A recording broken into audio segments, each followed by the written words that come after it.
जहां एक और दुनिया के 12 देश कोरोना के नए ओमिक्रॉन वेरिएंट से दहशत में हैं, वहीं भारत में भी इसको लेकर तैयारियां शुरू कर दी गई हैं। कैसे सर्वाधिक तेजी से फैलते संक्रमण को बचाया जा सके, इसी को लेकर जिला स्वास्थ्य विभाग ने कमर कसते हुए हर सभी प्राइवेट अस्पताल और प्राइवेट लैब्स की बैठक कर सरकार द्वारा गाइडलाइंस को साझा किया और तमाम तरह की एडवाइजरी जारी कर दी।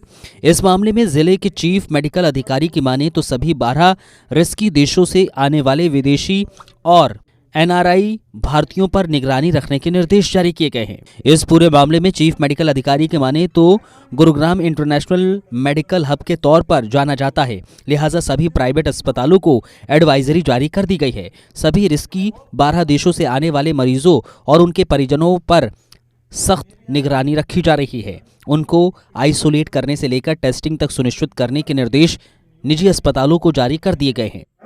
कि जो एट रिस्क कंट्री जो पहले 9 थी यूनाइटेड किंगडम को मिला के, उसमें इजराइल, सिंगापुर और हांगकांग को ऐड कर दिया गया, वो अब 12 हो गई हैं।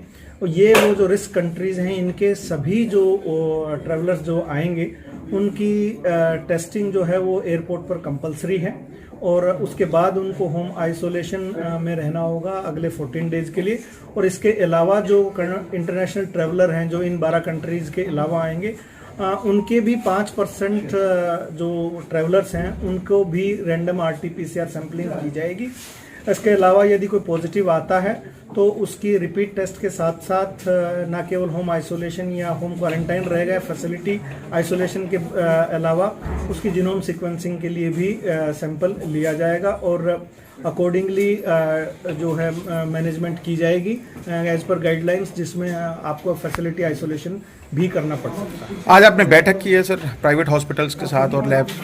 बिल्कुल, प्राइवेट हॉस्पिटल्स और लैब के साथ हमने ये सारी जो गाइडलाइंस हैं भारत सरकार की और हरियाणा सरकार की, जो लेटेस्ट गाइडलाइंस हैं जो 27 और 28 नवंबर को जारी हुई हैं, वो उनके साथ शेयर की गई हैं और सभी एक बार दोबारा से इनको एहतियात बरतने के लिए कहा गया। खास करके इंटरनेशनल टूरिज्म, जो मेडिकल टूरिज्म है, गुड़गांव एक मेडिकल हब है, ये जानते हुए यहाँ पर जितने भी बड़े हॉस्पिटल्स हैं उन सभी को ये दिशा निर्देश दे दिए गए हैं और कोशिश ये की जाएगी कि इन इंटरनेशनल पेशेंट्स या जो ट्रैवलर्स आ रहे हैं टूरिज्म के लिए, इन सभी को आइसोलेट करके रखा जा सके ताकि पुराना एक्सपीरियंस कोई ऐसा जो भी रहा हो जिसमें स्प्रेड होने के चांसेस थे या रहते हैं वो ना हो।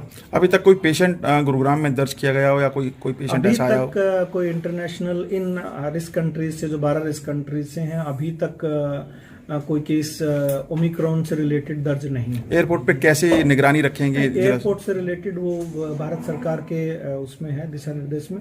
अगर कोई स्टेट से हमें लिस्ट आती है तो अकॉर्डिंगली हम उसके ऊपर काम करते हैं। सर, जिस तरह से पिछली दफा जो विदेश से लोग आए थे उनको क्वारंटाइन करने के लिए यहाँ जगह बनाई गई थी, क्या इसको लेकर भी अभी कोई तैयारियां हैं? अभी सभी प्राइवेट इंस्टीट्यूट्स को ये बता दिया गया है कि अगर आपके पास इन हाई रिस्क कंट्रीज से कोई अगर पेशेंट आता है तो उसको आपने एक सेपरेट फैसिलिटी में रखना है। अपनी जो गाइडलाइंस हमने इनको यही बताया कि आप उनके रहने का अलग से इंतजाम करें।